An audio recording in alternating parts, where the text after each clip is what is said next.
Welcome to the Elland Road Ramble podcast, Champions Edition, brought to you by Sports News Blitz. I'm your host, Sam. I'm joined here today with Ethan, and we're here to talk about everything Leeds and, well, the easiest thing to start with, 100 points, champions. How do we feel? Just brilliant, to be honest. I mean, going into yesterday, promotion, a fantastic feeling it was. But you go into the game yesterday and you think, promotion, like if we lose the title, it is what it is. But, you're in the 45th minute and you think, Jesus, I'd love a title there. So I think yesterday just capped off what has just been a brilliant season, from start to finish, really. As you mentioned, 100 points, a fantastic achievement. So yeah, yesterday was absolutely brilliant, to be honest with you. Yeah, I think it seals what we felt we deserved. It sealed what we thought we'd earned at that point. I know Burnley have all the records, and I know Scott Parker was saying, how have we gone 33 games unbeaten, 16 goals conceded, and not won the league? But it's a testament to the squad. It's a testament to how we bounced back at Middlesbrough after we looked to have dropped away, and we're now exactly where we're meant to be, but we made hard work of it, didn't we? As we usually do. We did make hard work of it, yeah. I mean, yesterday was true Leeds fashion, just a truly horrible match. It really was a painful watch. At half time, it's all doom and gloom after such a brilliant prior week to the game. It was a horrible feeling, but obviously Willian on with a key goal 7 minutes into the half, and then it was just probing, finding that opportunity, and then Mano Solomon with just a bit of magic, a bit of magic we've seen on so many occasions within the last month or so.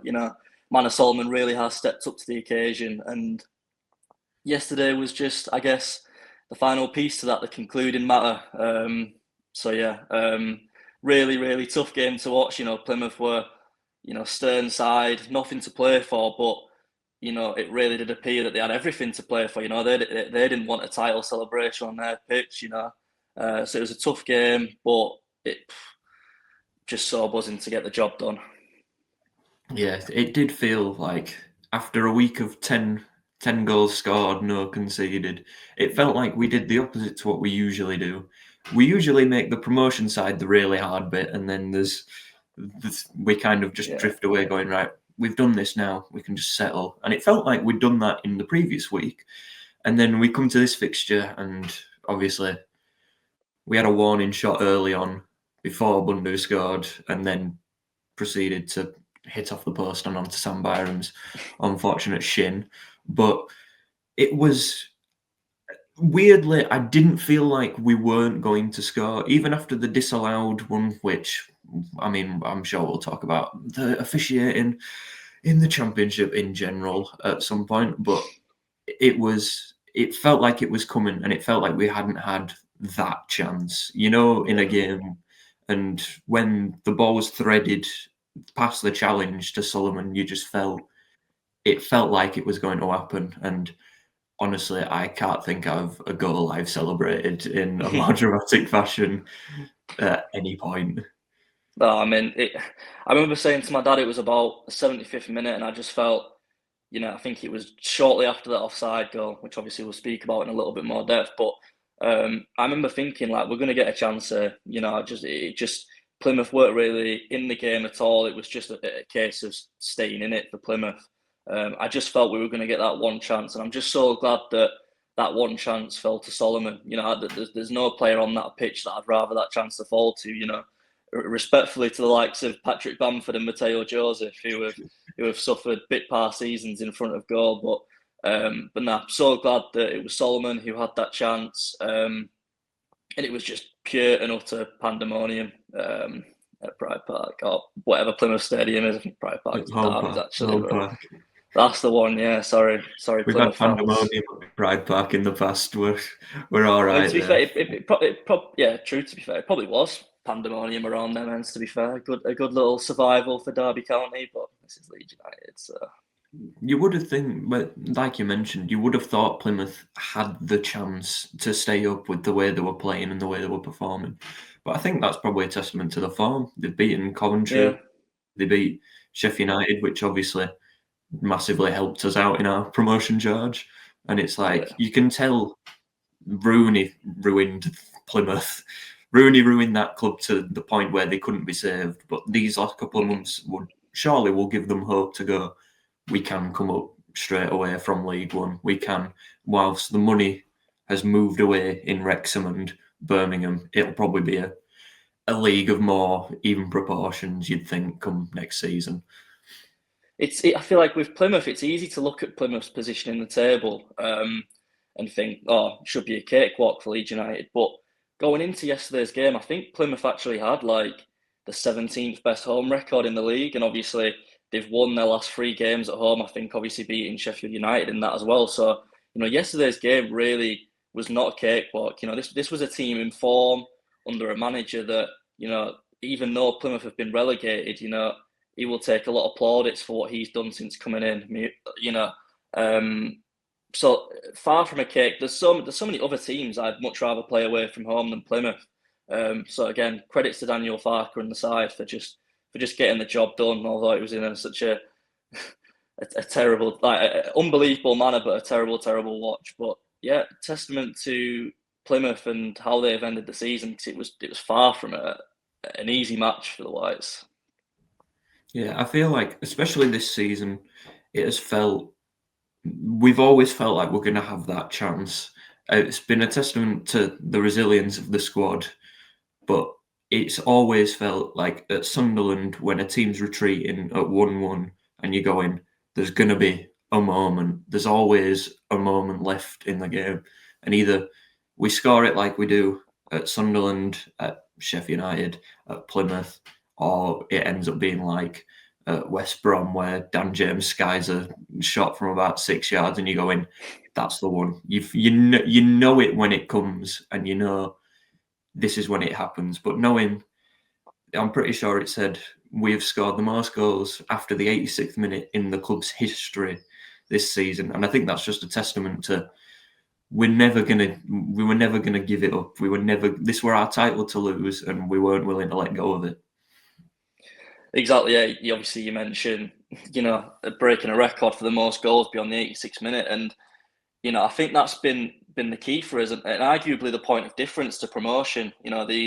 This never say die attitude that the club possesses, and I also think just so many players that have stepped up in crunch time for us. It's not always just been Mano Solomon. You've got Al Tanaka and Joel Pirro against Sheffield United. You've got Pascal Struijk against Sunderland. Just the luxury of having that many players that can impact a game at any point, whether it be in the first 3 minutes, as we've done a lot at home this season, or if it's within the last 10 minutes or so. It's such a luxury having them players. And I think that attitude, so to speak, under Farke, never say die, it'll hopefully put us in really good stead for what comes next season, which is the Premier League for Leeds United. Yeah, well, we'll speak on a transition to the Premier League by talking about officials. Now, it felt with the offside, which is obviously the major talking point and would have been an even bigger one had Solomon not scored. It's really frustrating when we have come very recently off the back of a cataclysmic performance against Middlesbrough, where there's 2 goals disallowed, to then that happening. Why do we feel like this keeps happening? Why are the linesmen in particular so inconsistent? Because it didn't feel like anything was wrong in the goal. No replay showed Bogle touching the ball. He does a little swivel, but it doesn't feel like there's no contact there. There's no change of pace of the ball or direction of the ball. So how is it offside? Well, that's it, isn't it? Obviously, the key talking point regarding that goal is whether Jayden Bogle does get a touch to it. Obviously, I haven't.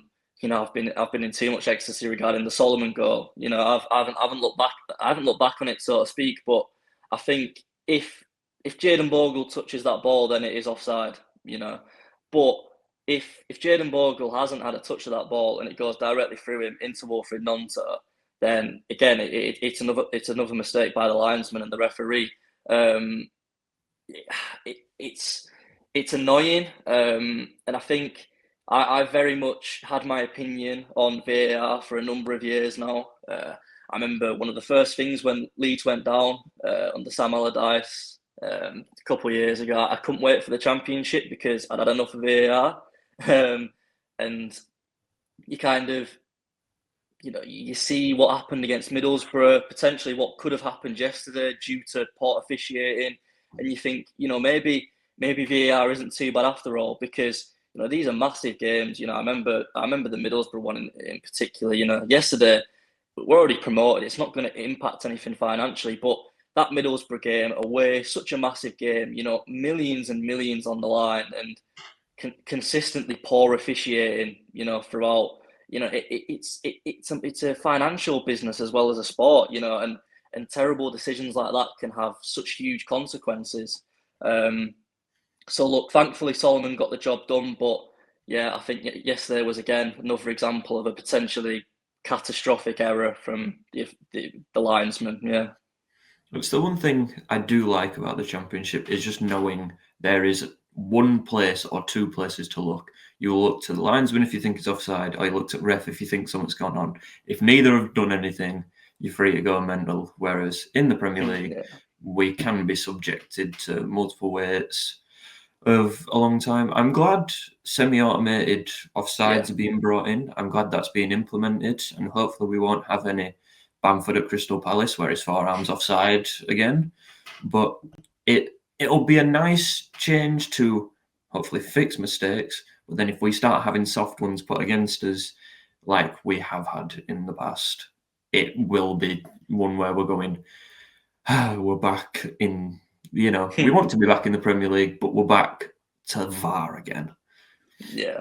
And that's good. It's going to be, I guess weird to cope with again. I mean, I hated VAR when Leeds were in the Premier League. I really did. You allude to the Patrick Bamford incident against Crystal Palace. I mean, honestly, I remember that decision, and like I don't think I've ever reacted as angrily as I did on that day. That was one of a few terrible days against Crystal Palace.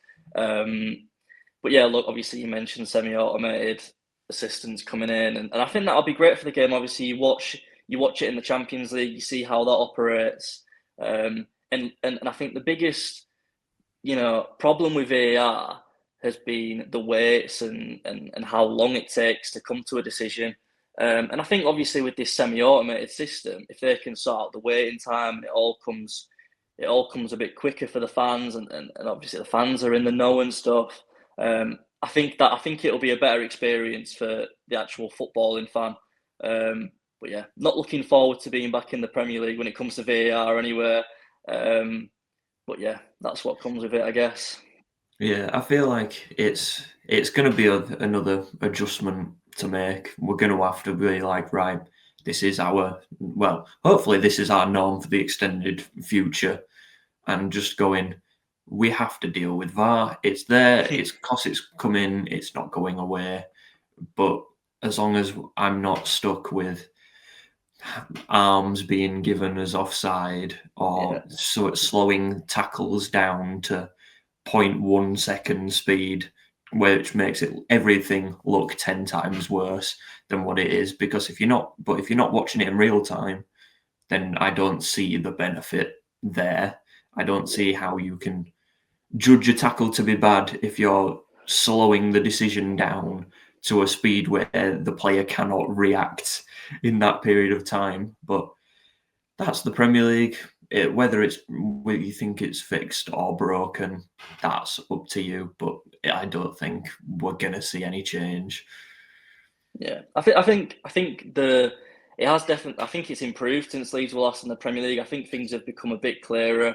I do like the fact that the decision that the referee makes on the field is normally the one that stands. I think that was a huge problem with it in the past. I feel like it took control of the game too much. But yeah, just a lot of on-field decisions now stand, and I think VAR's in a position now that it hasn't been for a while, and I think it's not as ridiculed as it once was. So yeah, but enough about VAR.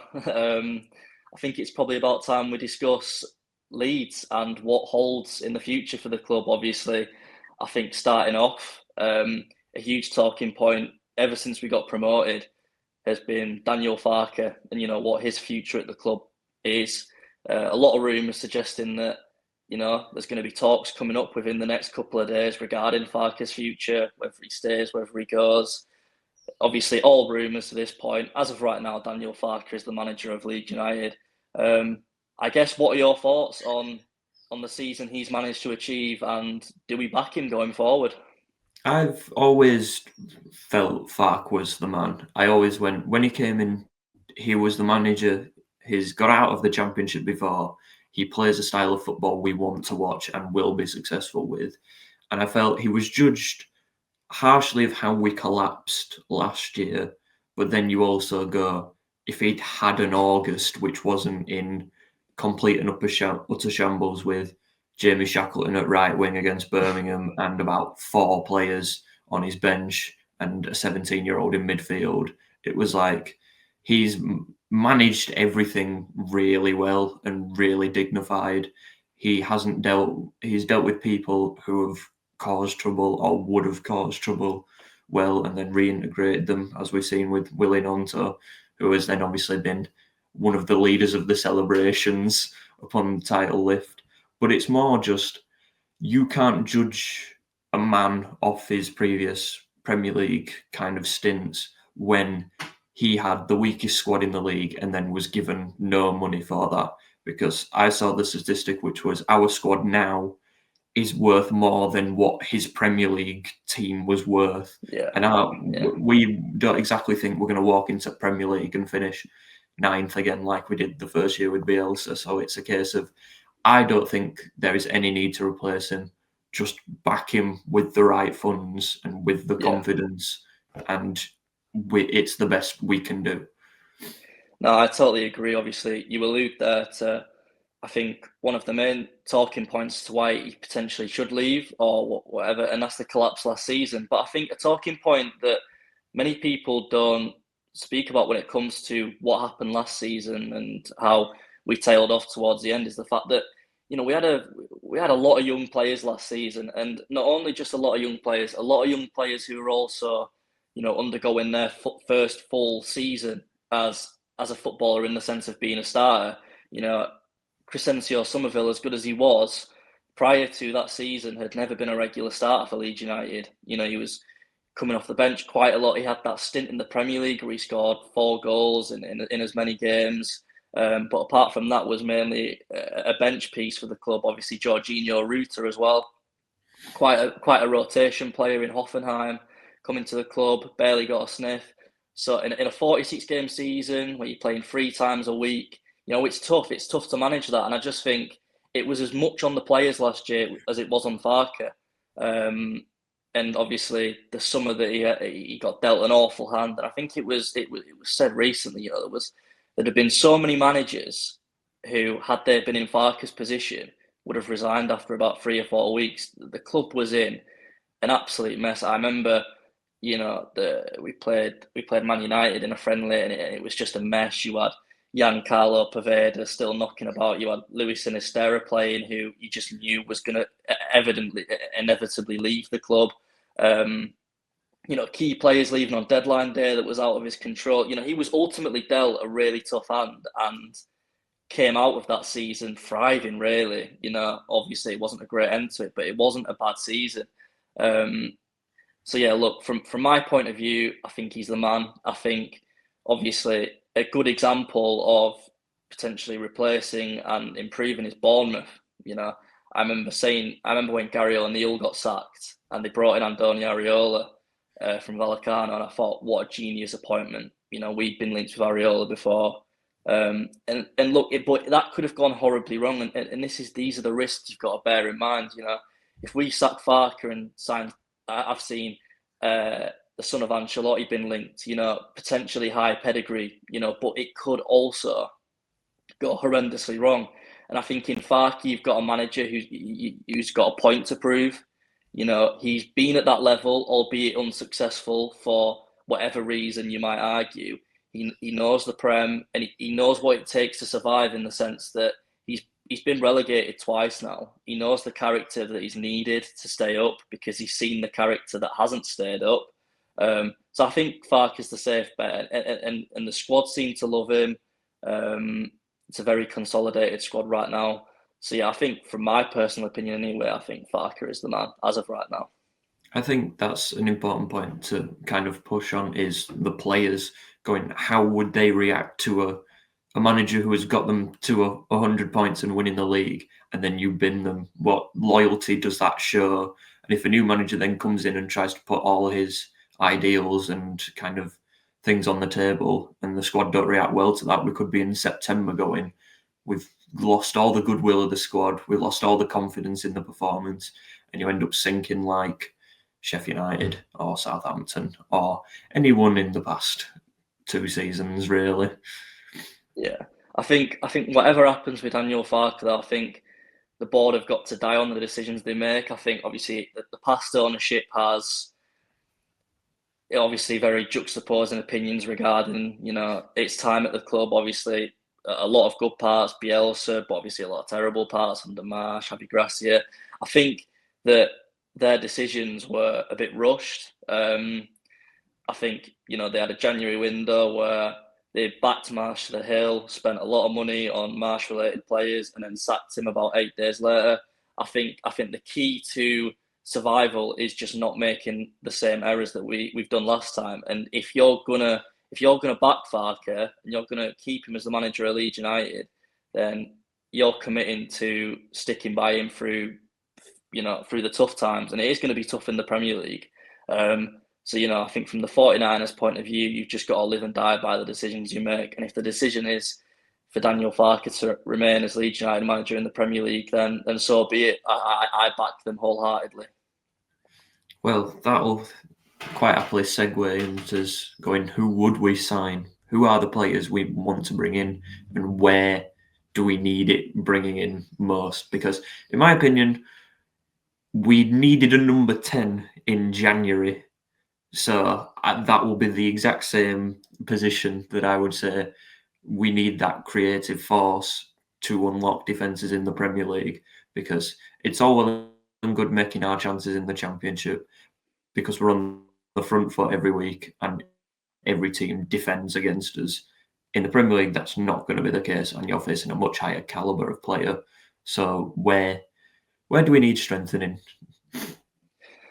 I think, obviously, as you alluded to there, I think the problem position, well, a few problem positions regarding the Premier League, but a problem position now for Leeds United has been that number 10 position. It's never really been a position that we've replaced ever since Pablo Hernandez left the club in the first season of the Premier League. I think Brendan Aronson is one of the most juxtaposing sort of players that I've watched play for Leeds, because he does a lot of good things, but I think the lack of, especially in the second half of the season, that lack of a final third, you can get away with it in the Championship, but ultimately you can't get away with that in the Prem. So I think the number 10 position is a position we got to look at. I think a player, if we can, I think that's a position that we've got to focus on in terms of in cost. I think if we can make a real statement sign in that position, that would be brilliant. I mean, if you're looking at an Emi Buendia, for example, a player that Leeds have been linked with for the last 12 months or so, was a key piece for Unai Emery until he left for Leverkusen in January.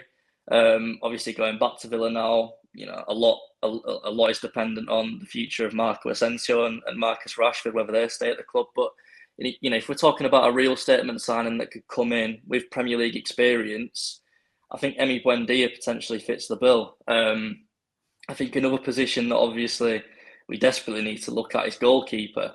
As good as Karl Darlow has been in these last 6 or 7 games, it's evident the club needs to move on from Illan Meslier. Has had a lot of good moments for the club, but to be dropped in the Premier League is one thing, but to go down another tier and be dropped again just tells me all I need to know. I think his future at the club is now, he's past it. And I think that's a position. I think when it comes to the keeping position, I think we need real experience. If we can sign an amazing keeper like Noah Tobolu from Freiburg in the Bundesliga, that would be brilliant. But I feel like it's a position we just need to, not take a risk on. A Sam Johnston from Wolves, I feel like would be a good signing in that position. Just a nice, solid keeper who you can rely on, so to speak. So yeah, I think in terms of the two positions for me personally, I think the number 10 and the goalkeeper are the must improvements. And I think a lot of fans would align with me on that too. Yeah, I definitely agree with you on that. And I think you've touched on a good point there, which is just we need tried and tested people to mix in with any, maybe not experimental signings, but the equivalent of when we brought in Willie Gnonto in the latter half of the window under Marsh when we couldn't get Bamba Dieng. You need someone to then take a player aside and bring him in and kind of get him in with the group and going, these are our expectations and this is what this club is going to demand from you. And we need that experience to carry what is still a very young squad, not as young as the playoff losing one, but still a very young squad, and just be able to steady the ship and put the foot down and go, I've been here before, not in like an egotistical way, but almost like you need that person who's been there, done that. And like you say, with Buendia, he's got Premier League experience. If he was had he just been at Norwich and gone down, you'd maybe question it, but you're going, this is a Villa side that has performed incredibly well over the past few years and are a well-oiled machine. And you'd think with the money they're investing in high-grade loanees, they'll also just reinvest either in bringing those back or bringing in just another superstar there. So you'd hope that'd be a signing you'd want to make. And you want to be signing players from, if you're going to do it in England, from the teams competing in Europe, because they're not there for no reason. And if we do that, we might have a chance at 17th, and I would take that every day of the week. Absolutely.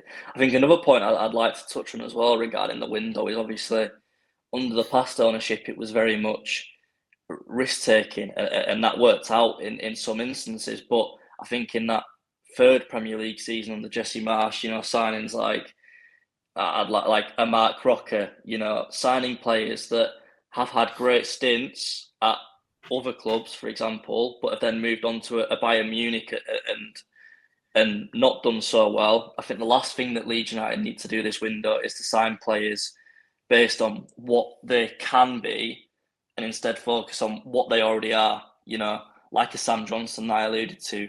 I think if you're signing a player like Wilfried Gnonto, who's a young talent, by all means, that's great. But I think the last thing the club needs right now is a window where we're signing players that have either once been good and are lacking first team football, or signing players that have only had one good season, like we did with the likes of Rasmus Christensen, Brendan Aronson, Louis Sinisterra, all of which who had brilliant campaigns and at the time seemed like good signings. But I just feel like with the position the club's in right now, we've just got to sign players who have proven it over a number of years. So by that logic, you're saying we're signing Vardy? Is that what you're saying now?